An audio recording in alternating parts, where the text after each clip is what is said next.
अस्सलाम वालेकुम दोस्तों, वॉइस ऑफ जापान से मोहम्मद इदरीस आपकी खिदमत में हाजिर है जापान से। तो दोस्तों आज की वीडियो है जी, कुछ 2-3 दोस्तों ने पूछा था कि ओमान से वीजा जापान का किस तरह से अप्लाई कर सकते हैं, इसके बारे में बताएं। तो सोचा चले एक वीडियो इसके ऊपर भी बना देते हैं। तरीकाकार तो है वही रहेगा, चाहे ओमान से अप्लाई करना हो या दुबई से या सऊदीया से या कतर बहरीन से, तरीकाकार तो सेम ही है। तो चलें इसके बारे में एक छोटी सी वीडियो बना के तो बता देते हैं। तो दोस्तों सबसे पहले तो चाहिए जी बैंक स्टेटमेंट। अब जापान एम्बेसी की वेबसाइट में 6 महीने की लिखी हुई है वेबसाइट, लेकिन दुबई से तो 3 महीने की मांगते हैं, लेकिन ओमान मस्कत से 6 महीने की बैंक स्टेटमेंट चाहिए सबसे पहली चीज।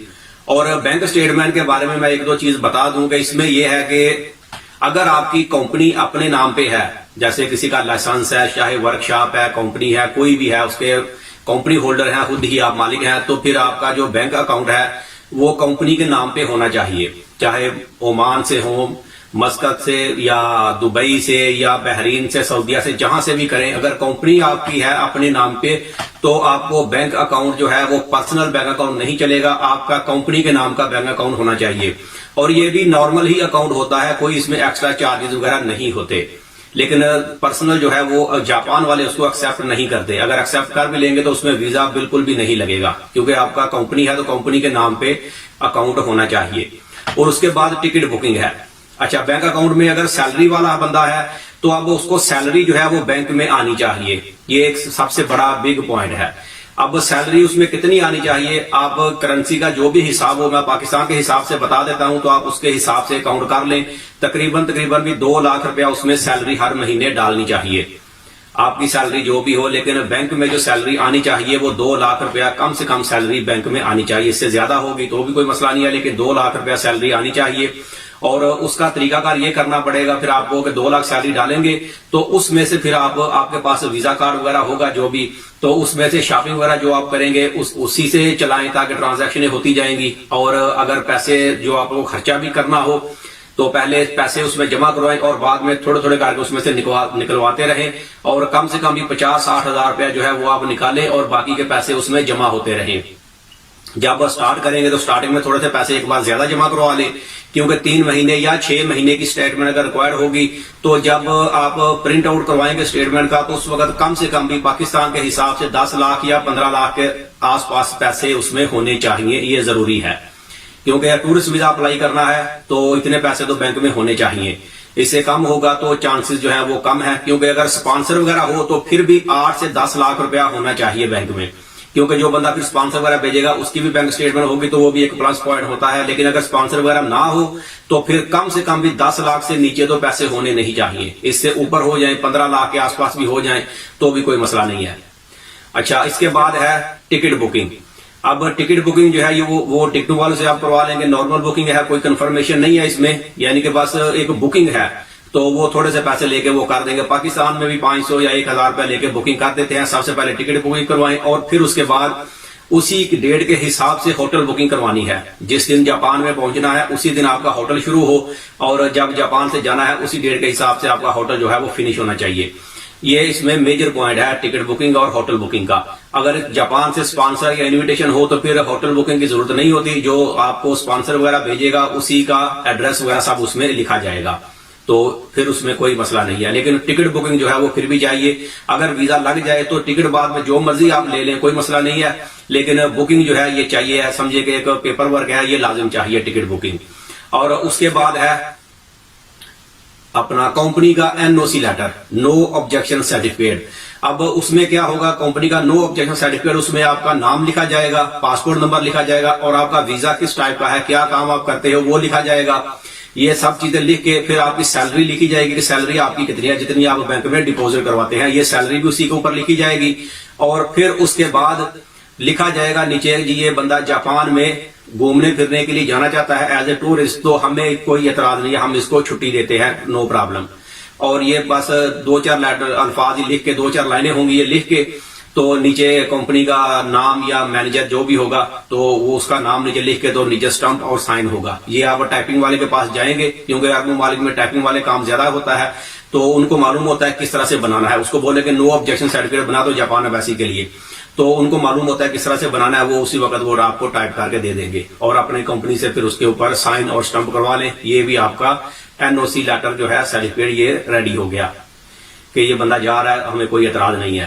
اور اس کے بعد ہے اپنا ٹریول شیڈول کہ آپ نے جاپان میں کہاں کہاں پر گھومنا ہے, وہ بھی یہ سب فارم جو ہے یہ ٹریول شیڈول اور ویزا فارم یہ آپ جاپان ایمبیسی کی ویب سائٹ سے ڈاؤن لوڈ کر سکتے ہیں. اور اسی میں لکھنا ہے آپ نے تاریخ لکھنی ہے, کون سی تاریخ کو آپ جاپان پہنچیں گے, ٹکٹ کے حساب سے ہی لکھنا ہے.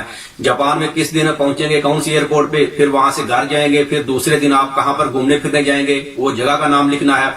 اسی طرح سے جتنے دن کا ویزا اپلائی کرنا ہے اتنے دنوں کا آپ نے پورا شیڈول لکھنا ہے کہ بھائی کون سی جگہ پہ. جیسے مشہور جگہ میں بتا دیتا ہوں مثال کے طور پہ ٹوکیو ٹاور ہے, ٹوکیو اسکائی ٹری ہے, ڈزنی لینڈ ہے.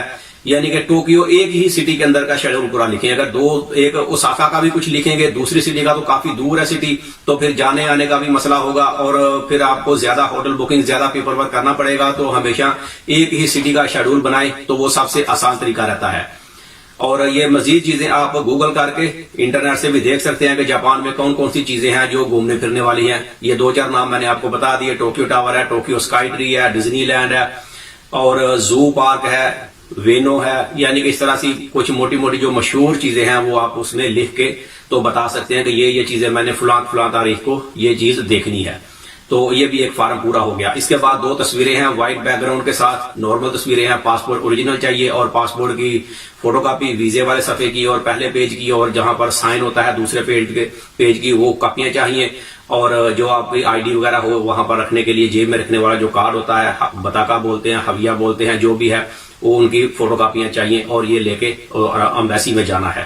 تو مسقط کی جو امبیسی ہے, مسقط میں جو جاپان کی امبیسی ہے, تو اس میں تو انہوں نے ڈیٹیل میں یہی لکھا ہے کہ جو غیر ملکی ہیں وہ امبیسی میں رابطہ کر کے تو مزید معلومات لے لیں. تو لیکن یہ اتنی ڈاکومنٹ جو ہیں یہ تو لازم چاہیے ہوتے ہیں, ہر کنٹریز کے تقریباً یہی ہیں, لیکن پھر بھی مزید انفارمیشن کے لیے آپ امبیسی سے رابطہ کر کے تو معلومات حاصل کر سکتے ہیں. اس وقت کیونکہ میں ویڈیو بنا رہا ہوں یہ مارچ ہے, مارچ 2021 ہے, تو اس وقت تو ٹورسٹ ویزے جو ہیں وہ بند ہیں. لیکن یہ ویڈیو جو یوٹیوب پہ پڑی رہے گی, چاہے کوئی 6 مہینے کے بعد دیکھے یا 1 سال کے بعد بھی, تو پھر بھی بھائی طریقہ کار یہی رہے گا. تو ویزے تو انشاءاللہ اوپن ہو ہی جائیں گے. اس وقت تو ویزے بند ہیں لیکن ان قریب ویزے اوپن ہو جائیں گے, چاہے 2 مہینے بعد اوپن ہو جائیں یا 6 مہینے کے بعد, لیکن طریقہ کار جو ہے وہ یہی رہے گا. ڈاکومنٹس آپ کو پھر بھی اسی طرح سے فل اپ کرنے ہیں اور یہی ڈاکومنٹس رہیں گے جب بھی ویزے اوپن ہوں گے. کیونکہ ابھی کورونا کی وجہ سے کافی حالات خراب ہیں, لیکن یہ تو اللہ خیر کرے انشاءاللہ جلدی حالات ٹھیک ہو جائیں گے. اور پاکستانی پاسپورٹ کے لیے ویزا فیس کوئی نہیں ہے, امبیسی میں فری ویزا ہے. اگر ویزا لگ گیا تو فری میں لگ جائے گا, اور اگر ویزا نہ لگا تو پھر بھی آپ کا کوئی پیسہ امبیسی میں نہیں دینا, ضائع نہیں ہوگا. صرف 6 مہینے کی اسٹمپ لگ جائے گی اور 6 مہینے کے بعد آپ دوبارہ ویزا اپلائی کریں گے اور اسی طریقے سے دوبارہ بھی اپلائی کریں تو بھی انشاءاللہ ویزا لگ جائے گا. اور یہ فکر نہیں کرنا کہ اگر میں دوبارہ کروں گا تو شاید یہ پہلے ویزا میرا لگا نہیں ہے تو دوسری بار کروں گا تو شاید پہلے کی وجہ سے کر کے دوسری بار بھی نہیں لگے گا. تو اس کا آپس میں کوئی تعلق نہیں ہے. جب پہلی بار نہیں لگا تو وہ اس وقت جو ڈاکومنٹ دیے تھے ان کی وجہ سے نہیں لگا, اور اب دوسری بار جب جمع کرائیں گے تو وہ نیا سرے سے ہوگا سارا کام. وہ آپ کا دیکھیں گے ڈاکومنٹ اگر ریڈی ہوں گے تو ویزا لگ جائے گا, مناسب صحیح ڈاکومنٹس ہوں گے. تو اگر وہ بندہ مطمئن نہیں ہوگا امبیسڈر جس نے ویزا دینا ہے تو ویزا ایشو نہیں ہوگا, چاہے آپ 10 بار بھی کریں, یہی صورتحال ہے. اور اگر وہ مطمئن ہوتا ہے تو پہلی بار میں بھی لگ سکتا ہے, دوسری بار, تیسری بار, چوتھی بار میں بھی, اس کا کوئی مسئلہ نہیں ہے. انشاءاللہ ویزا لگ جاتا ہے. یہ غلط بات ہے جی, ویزا لگتا ہی نہیں ہے. بھائی ویزے لگتے ہیں تو لوگ جاپان میں آتے ہیں, اس طرح سے تو کوئی نہیں آتے. امریکہ کینیڈا میں بھی لوگ جاتے ہیں, ویزے لے کر ہی جاتے ہیں. 2 نمبر طریقے سے تو ہر بندہ نہیں پہنچتا. تو امید کرتا ہوں کہ اس میں کافی ساری آپ کو معلومات مل گئی ہوگی. پھر بھی اگر کسی دوست نے کوئی چیز مزید پوچھنی ہو تو میرے Facebook page Voice of Japan پہ سرچ کریں, میرا وہاں پر نمبر بھی ایڈ ہے, واٹس ایپ کا نمبر ایڈ ہے, تو وہاں پر آپ مجھے وائس میسج کر کے سینڈ کر سکتے ہیں. تو میں انشاءاللہ جتنا مجھے معلوم ہوگا آپ کو ریپلائی کر دوں گا. ویڈیو اگر اچھی لگے تو اسے لائک کرتے ہیں. ملتے ہیں کسی اگلے ویڈیو میں, تب تک اپنا بہت خیال رکھیں. پاکستان زندہ باد.